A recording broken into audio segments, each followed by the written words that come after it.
Hello. 1 second here. I gotta get the face cam up here. Where's our camera here? Let's just turn on lights here. We're gonna try and make something of an edited video. Why is that so dark? Can we like increase the brightness on that? Wait, what if I... It's like, why is it so dark? Can we like... Yes, turn up the brightness, my word. Oops, that's a picture. Ah, there we go. Hello guys, today we're gonna be doing somewhat of a reaction, because I feel like I have to do this, kind of.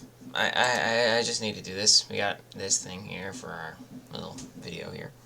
I'm gonna try and edit these together. So, this person, Taylor Aleisa, I'm guessing that this is like I guess, a Christian influencer. This person is talking about this, and well, I feel like I have to speak on this because this just shows things that, like, I don't know, I just need to talk about it, okay? Hi, this video is going to cause you to never look at any of these movies the same ever again, and so many more, because there is a pattern here. I did see some of these videos before, like, not some of these. I saw the first two on the list. And I'm sure that there is a large possibility you've never noticed it before, because I didn't. And it was brought to my attention by one of you guys, actually, and it sent me down a rabbit hole. I can't believe I went so long without noticing that there is a religion that is repetitively pushed on all of us in movie after movie after movie. And the religious theme that is repetitively pushed on all of us is this. This is, to some extent, true, by the way.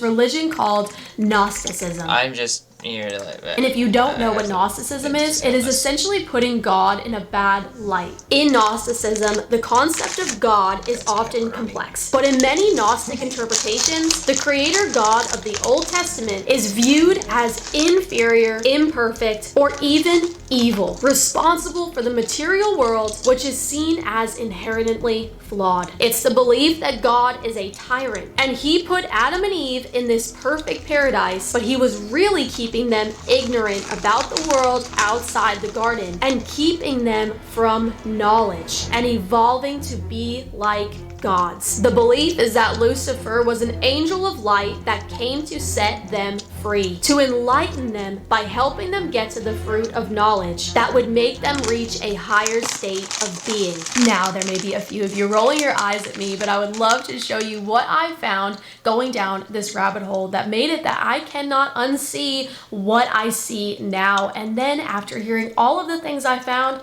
you can come to your own conclusion. Is the same story being shared over and over and over again? Is there an underlying message that we are missing? Are we all secretly being fed the idea that God is inferior, imperfect, and evil? And if so, why? Let's dive in. I mainly am a little bit irritated. I'm heavily irritated at the first one. Before we dive in, I just want to give a quick shout out to the person that brought this to my attention, because their channel is amazing and has taught me so much. The children's movie Wreck-It, The Perfect World is evil. We are going to start off with the children's movie Wreck-It Ralph. I'm gonna wreck it! Not to mention, has always been one of my favorite animation movies ever. And watching it possibly 30 times now, I never noticed any of these Easter eggs. In the Wreck-It Ralph movie, we are met with a perfect world called Niceland. And a man lives there who goes by the name of Fix-It Felix. Felix is loved and adored by all the citizens in Niceland and lives in a penthouse in the clouds. Not to mention that Fix-It Felix is a carpenter who has healing power, who got his magic hammer from his father. If you've got a magic hammer from your father, how hard can it be? And who also has resurrection power. Hey-yo, everybody!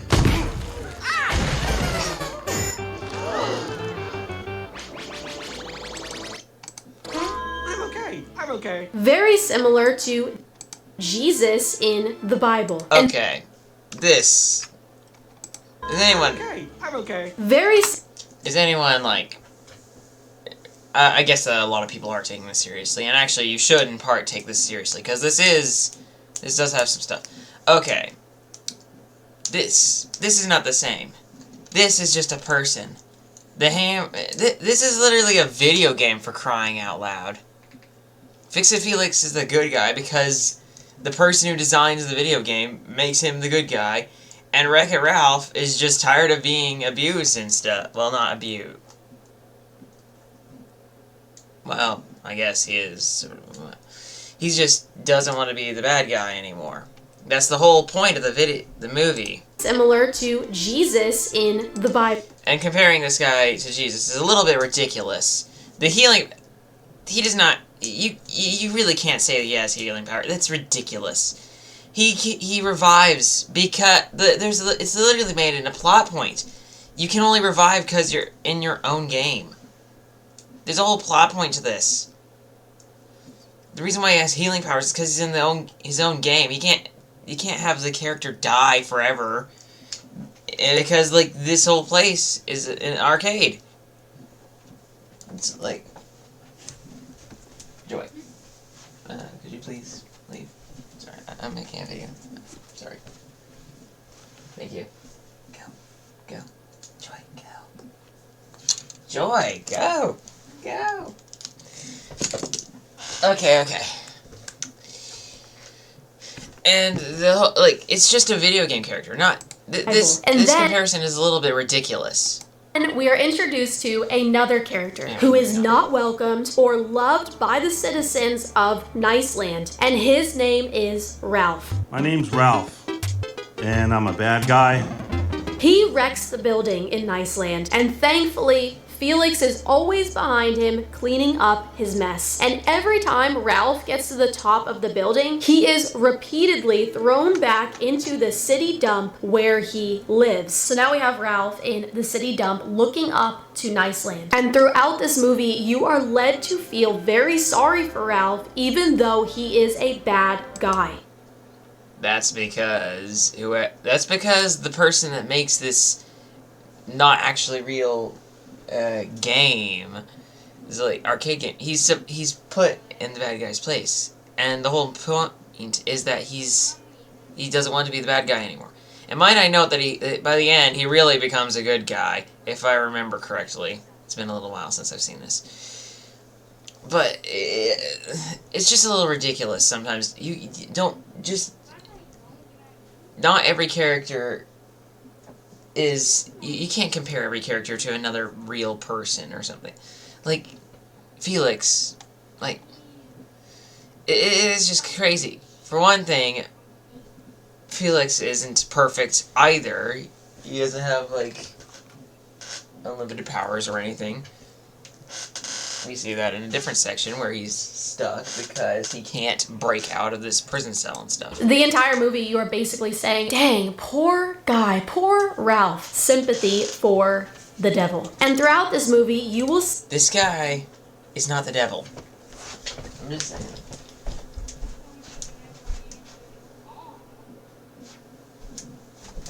This guy is not the devil, okay? This guy was just... Satan chose to be bad. This guy is just bad because he was put in that place just automatically. It's different. See that Ralph truly wants to be good, but he just can't be. We see him at a meeting called Bad Guys Anonymous with literally Satan himself. Happy anniversary, Ralph. Thanks, Satan. As he goes on to tell everyone he wants to be good. And then they tell him, Ralph, you can't be good because you're bad. And that's okay because it's okay to be bad. You will never be good, and that's not bad. That is probably one of the biggest points. A lot of times, this does seem to be pushed on well, us. It always seems to be pushed, like, oh, your flaws are good and stuff. This is a little bit more extreme than that, because sometimes that's just acceptance, and sometimes it's more like, oh, well, it's okay if you're bad, which is not true. It's not true. Also, it's kind of funny that we paused right whenever she was blinking. She kind of looks like, she's like, bro, why are you doing this? Anyway. That is true.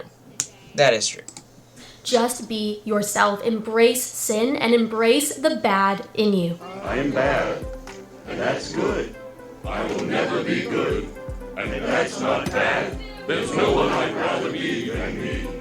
Then in the next scene, it furthers the point of Ralph being depicted as this Satan-like figure, as the serpent in the garden with Adam and Eve. We see him offering the red fruit to a snake and these other demon.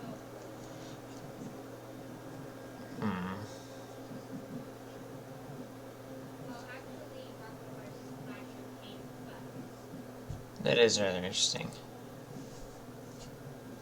That is interesting. All these characters, you could say... That is rather interesting, isn't it? That intrigues me, actually. The first time she said that, because I've seen this part before. First time she said that, it seemed a little bit, you know, ridiculous. It seemed a little bit ridiculous that she would make that comparison. But now that I think of it, it's not too ridiculous. But these are, this is different. This is, like, a little different, I would say.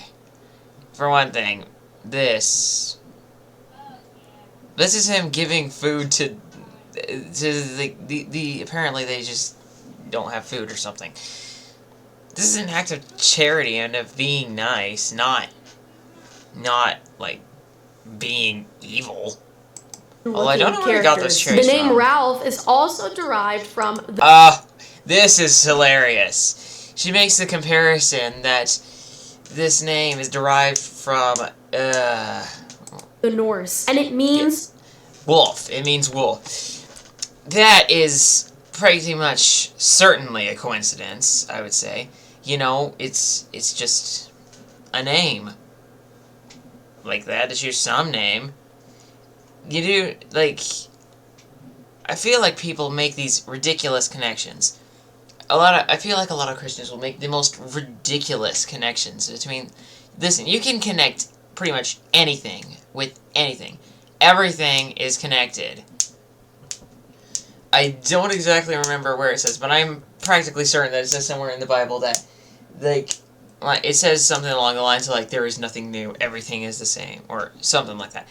What it means by that is that everything, like, all these, you know, like, new things are, like, just, like, derived from, like, old things or whatever. I'm not sure if I'm phrasing it properly, but, like, not derived, what am I saying? It's, like, I don't know really how to explain it, but, like, everything is, like, connected, like, you know, just, I don't know where I lost my train of thought. Forget what I was saying.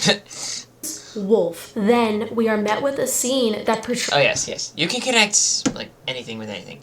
Like, if you follow, like, one train of thought far enough, you, like, if I follow a train of thought, I could say that, for instance,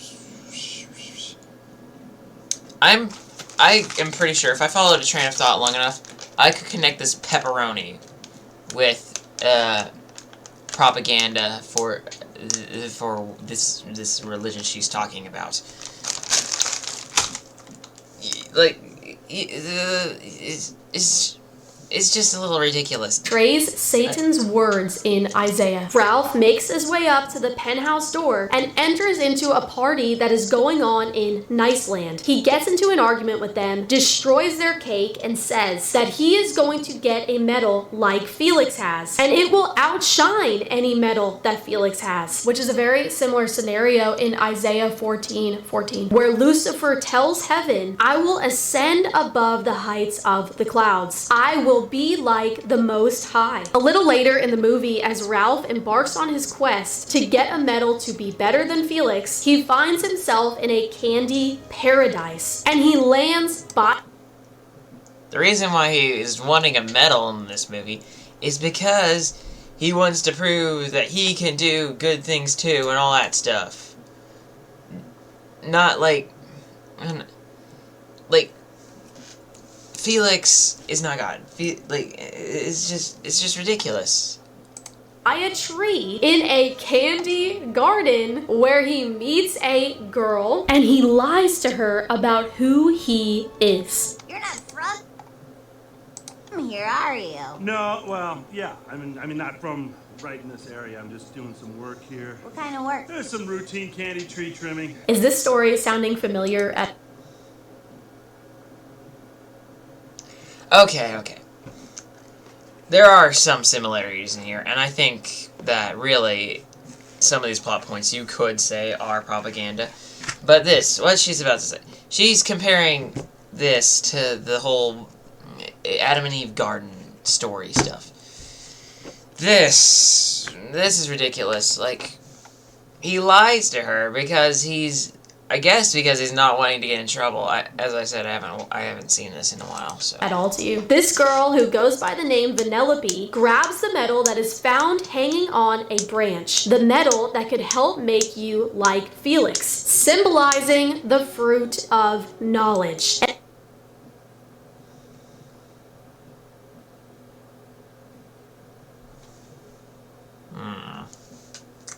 That does interest me a little bit.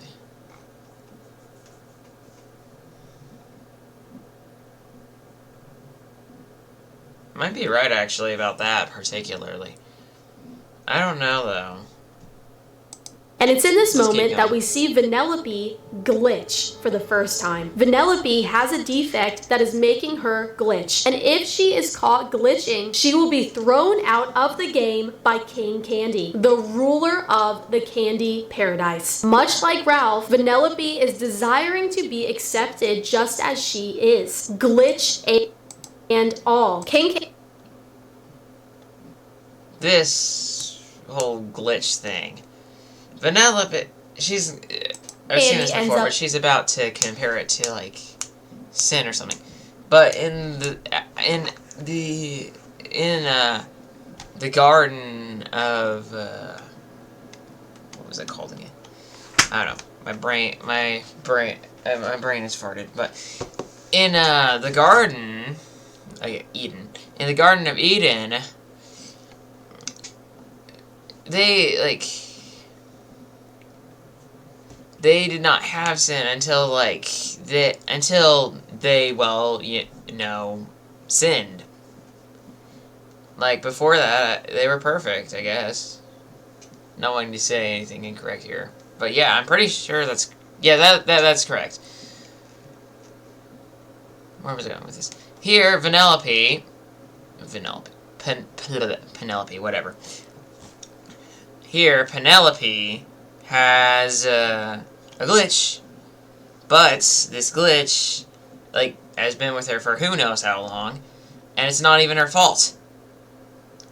This is different. Again. Arresting Ralph and tells him that bad guys don't win medals. And he explains to Ralph that if Vanellope stays in the game with a glitch, then she would have their world destroyed. Guys, is this sounding familiar?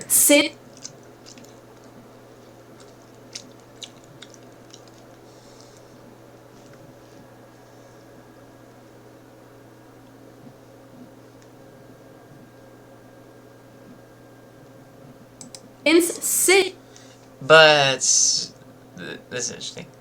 The reason why, like, I do get this kind of, but this is different. The whole thing with Penelope, like, King Candy is like manipulating Ralph because Ralph is starting to be better and stuff, and so. He's being manipulative. Granted, I do think that this actually could be a legitimate concern, and I do think that the comparison has some fair ground. I just don't think it's quite fair to compare this to, well, the Bible. into the world, God needs to destroy the world and rebuild. Other racers even confront Penelope and tell her that glitches can't race, and that the rules are there for a reason. They are there to protect us. The rules are there for a reason, Penelope. To protect us. Which is accurate. Sin is the reason for the pain, hurt, and heartbreak that we all experience here on this earth. And the commandments are there to protect us from the destruction sin will do in our lives. But in this scene, the ones who are teaching to keep the king's rules are portrayed as the bad guys, which gears our sympathy towards the girl with the glitch, the girl living in sin. It's because of the glitch of sin that the world will be destroyed. But in this twisted version of the Bible story, we see that sin is rewarded, that it was a good thing. And of course, the king is painted in a bad light, a king who wants to do nothing but destroy the world with plagues. Okay. Firstly, King. The whole thing with, like, any scenario where there's, like, a character who's playing God. Like, you know, things will usually go wrong for that character. Like, I feel like the whole point of, like, when people play God, things go wrong. Because we are imperfect. We are not perfect, and therefore, we make mistakes. And therefore, you know, things go wrong and stuff. And that's why, and I feel like that happens a ton. And here, King Candy is, like, I guess you could say, trying to sort of play God. And things go wrong and stuff. I feel like this is more, that part, you could say, is more of the other way around here. Because, you know, he's, like, trying to be controlling and stuff. And, well, not just be controlling and stuff. Because, you know, authority isn't necessarily bad. But he's, like, being manipulative. Like I said, it's been a little while since I've seen it, so I don't remember it too well. But yeah, I do think this is a little bit ridiculous in some ways, and in others a little bit more tangible. Okay, I'm sorry, guys. There is just just way too much in this movie for this to be a coincidence. Okay. I think that at least, I think like a third of that was coincidence. A third of that was complete hogwash. And a third of that was actually, okay, our next a third of that was actually example, seriously, like, impressive and stuff. Actually could be bad. Are going to include this popular character that is involved in Gnosticism. In Gnosticism, there is a character called Sophia, who is essentially the feminine version of the serpent in the garden. The serpent who came to Adam and Eve and basically said that God is this terrible, tyrannical dictator who put you in this prison. And if you eat the fruit, you are going to become wise like God. And that God is keeping you from obtaining true knowledge and becoming like him. Gnostics believe that the snake in the garden was a good thing and that Satan was ultimately the hero. And throughout movies, time and time again, we get to see this Sophia character essentially waking up the main character of the movie, who is in a controlled environment. I won't go as in depth as I did with Wreck-It Ralph, but here are some examples of movies that portray this Sophia character time and time again. In The Truman Show, we see Jim Carrey, who lives in a perfect world where nothing goes wrong. And we also see an outside world that is watching his every move. Truman finds the edge of this fake world and a man in the sky named Kristoff. And Kristoff speaks to Truman from the clouds and says, "Did you just say a man in the sky?" This whole, never mind. I'm the creator of a TV show. Who are you?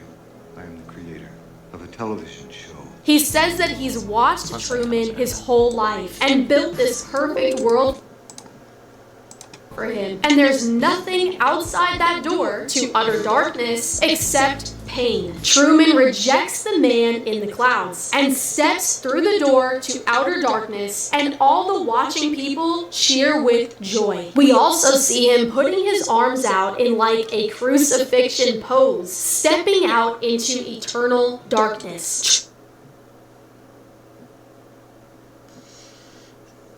Okay, this is gonna be a little bit. This is just a little infuriating. Okay.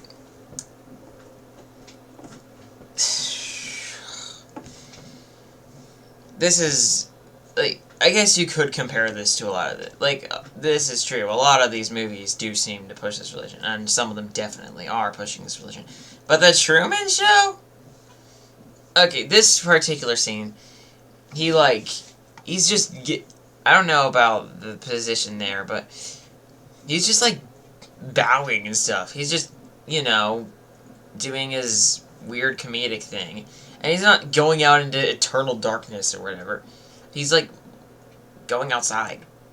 Out of this massive dome. And this guy is not, Kristoff is not a man in the sky. Kristoff is in this, like, is, like, on the top of this, like, part of the dome that, like, allows him to, like, watch and stuff, this guy and stuff. Like, you know, let fiction be fiction, for crying out loud. This is not, don't compare everything. Like, yes, you could say that in some ways this is a little suspicious. But this is definitely not, like, this, I don't know. This feels a little bit weird to me. I don't think this is pushing a religion or anything. It could be. But I just think you should really just let fiction be fiction, for crying out loud. This is just entertainment. That's my opinion. Truman chose to You have whatever opinion you want. turn away from God, but not without the help of our Sophia character. This woman right here, who is trying her hardest to tell him that he's living in a fake reality and needs to break free. In the movie Smallfoot, we are again met with this perfect world. We are met with this perfect world where I don't know if I'm going to speak on this. I've never seen this movie before. nothing goes wrong, and everything is amazing, going back to the Garden of Eden. And the best part, everyone's happy. That's because our world is built on a foundation of stones. But then you find out that it's not such a perfect paradise. And we are met with our Sophia character once again. And I'm just gonna sit back and let this scene expose itself. Take a look. Michi? Welcome. I'm really glad you're here. What is this place exactly? The secret headquarters of the SES. And hold on, you're the leader. But you're the Stonekeeper's daughter. Look, I love my father, but he isn't exactly what you would call open to new ideas. Because questions lead to knowledge. And knowledge is power. The Stone Keeper's daughter. Essentially, she is saying, my father, God, he's not really open to new ideas because new ideas are about knowledge. Again, the insinuation of the serpent that God is keeping something from you, that God is taking away all the fun. Again, we are met with the perfect world in the Lego movie. Oh, you gotta be joking. Oh my gosh, I love this song! But again, it's not really perfect. Thanks to our Sophia the Serpent, who saves the day and becomes the hero by exposing how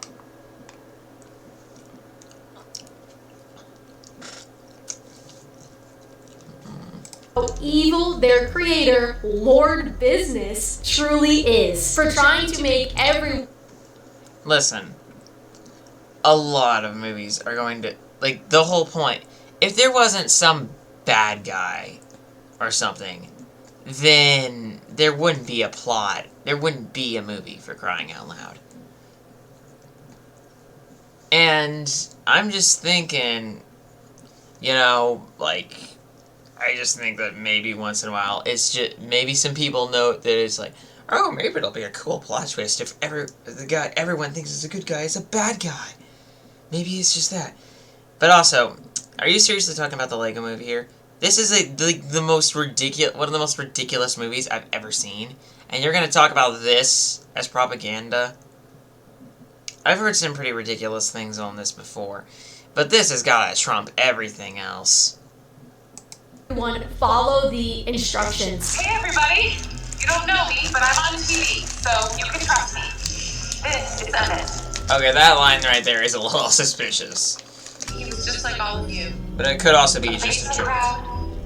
Probably the is. same instructions as you. All of you have the ability inside of you to be a groundbreaker. And I mean literally, break the ground! Peel up the pieces, tear apart your walls! We need to fight back against President Business's plans! Today will not be known as Taco Tuesday. It will be known as Freedom Friday! You have the power to be your own God. You don't need God. Freedom Friday. And on top of it all, Lord Business in the movie claims that if you don't follow the rules, then you are going to be put to sleep. Hi, I'm President Business, President of the Octane Corporation and the world. Let's take extra care to follow the instructions or you'll be put to sleep. Again, portraying God as this evil dictator, and it's just no good.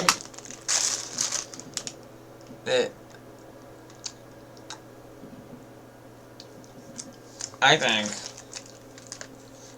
that you shouldn't really compare a lot of these characters to God. Once you take away this thing, it just if you take away the theory, it just is like a normal movie and stuff. Yeah, yes, I think that they play the card of bad people being an authority way too much. But I mean, how many other cards are there to play for movies, and and also so many people are just so. I don't know. People who make movies seem to have, like, no originality for some reason. I don't know why.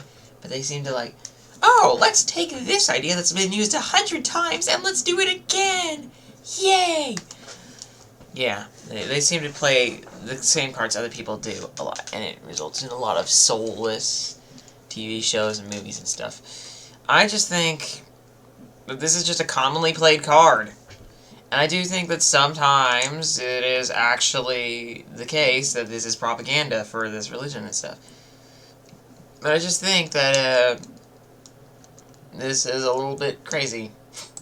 Another perfect world. Free Guy. Our Sophia character saves the day and wakes him up to the deception. Ryan Reynolds is living a mundane, boring, perfect life, but our Sophia character gets him to put sunglasses on that help him live more free. Look, I don't know wrong.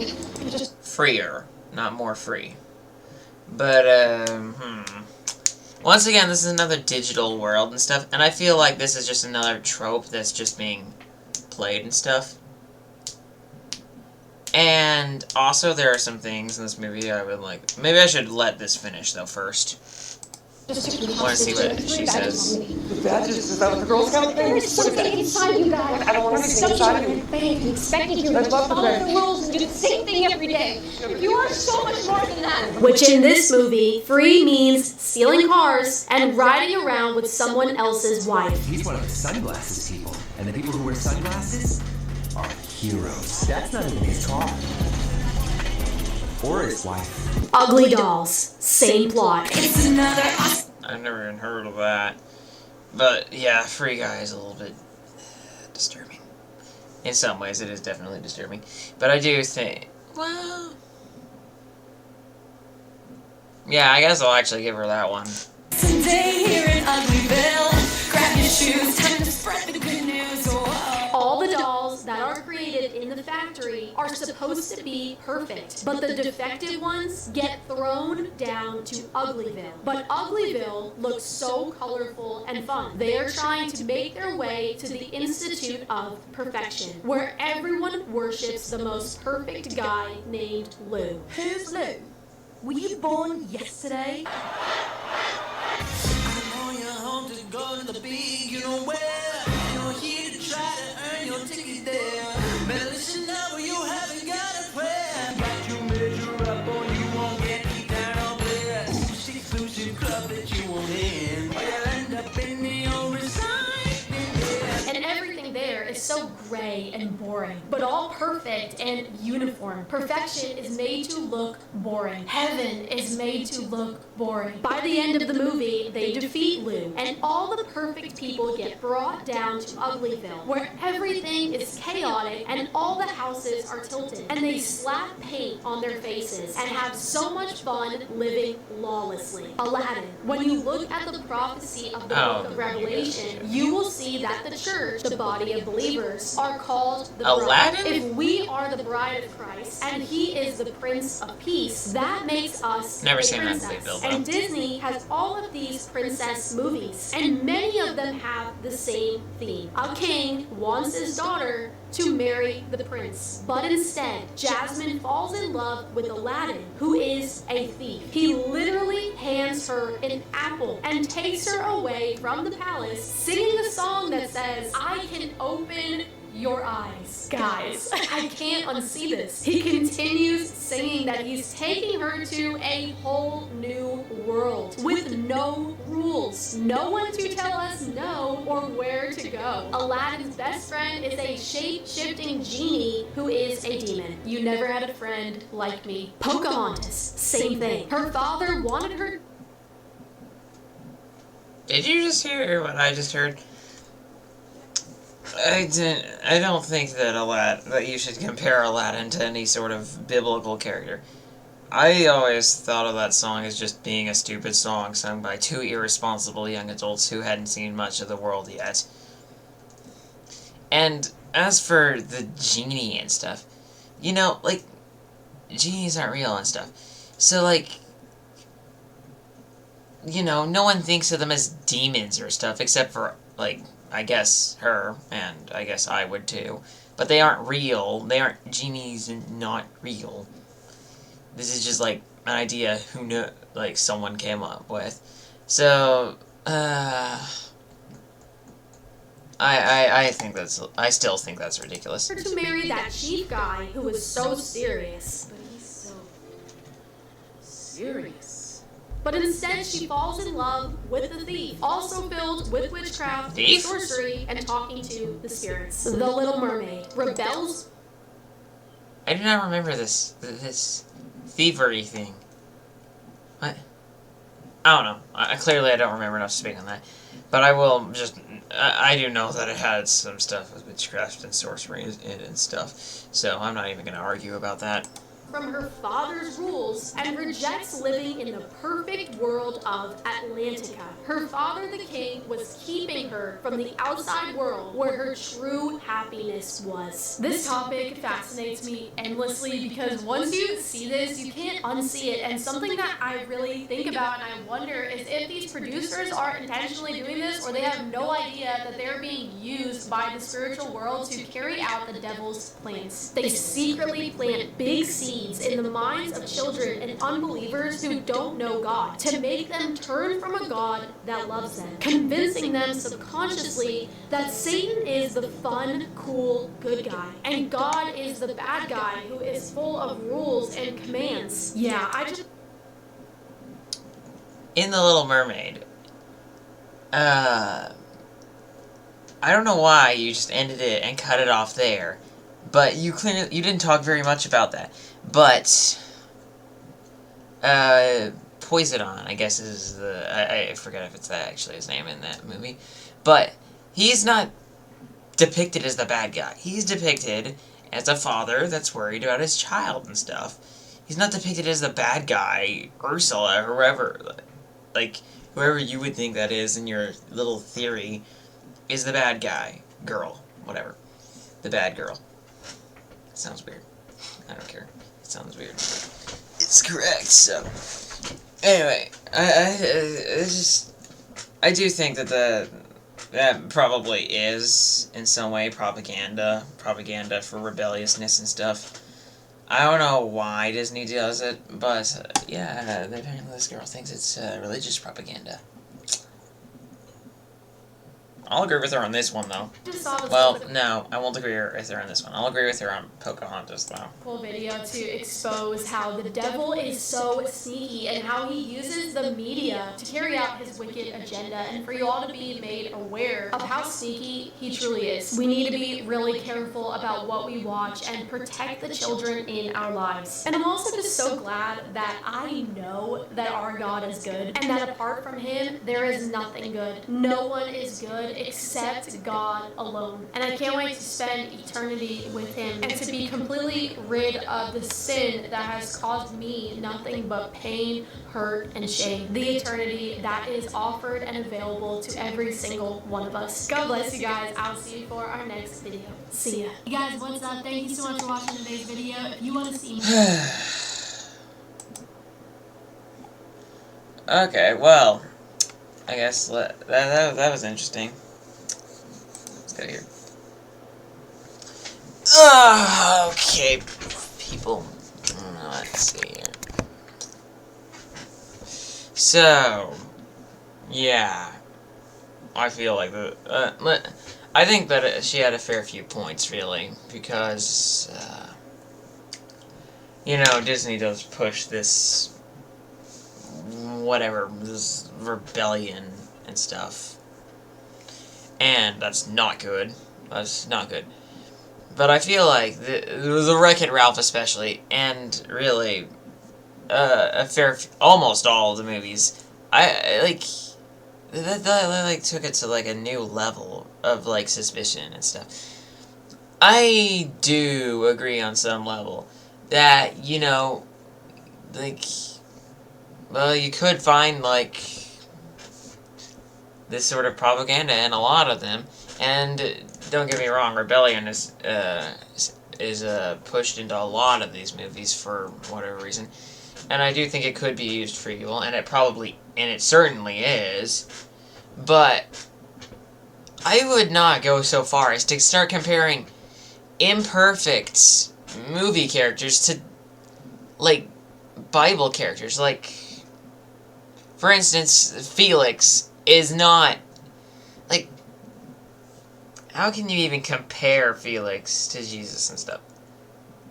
And another thing, like, I do agree with if she ever watches this, I do agree with you on some of this, and I'm sure that you have a whole lot more experience in life and know a lot more about this than me, considering that I'm assuming you're like an adult, and well, I'm pretty certain of that, and I'm just like 15 and stuff. But I do have a couple of other things I think about this. I do think that, no offense, but I do think that a lot of Christian influencers, possibly including, even if you're watching, even you, possibly, no offense, but I think that a lot of these people will tend to be more suspicious and a little bit, what's the word? I feel like they make a lot more of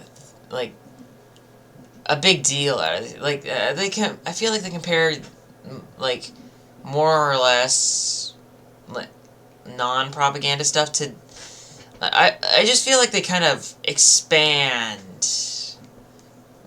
what's real, and I feel like they make kind of far-out comparisons and stuff. And I feel like they do it in part for viewership. And it works, but it's definitely wrong.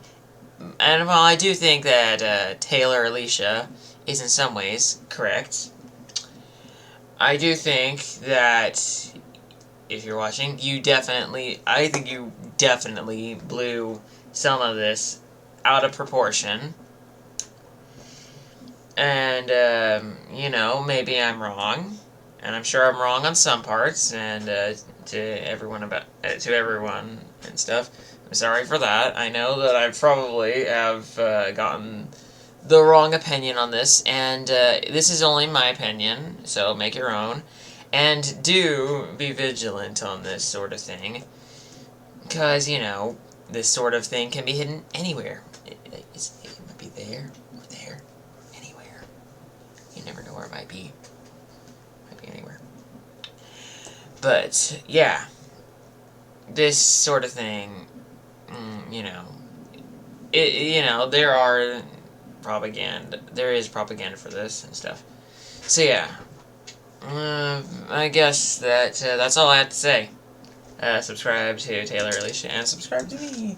And I will catch you in another video. Goodbye.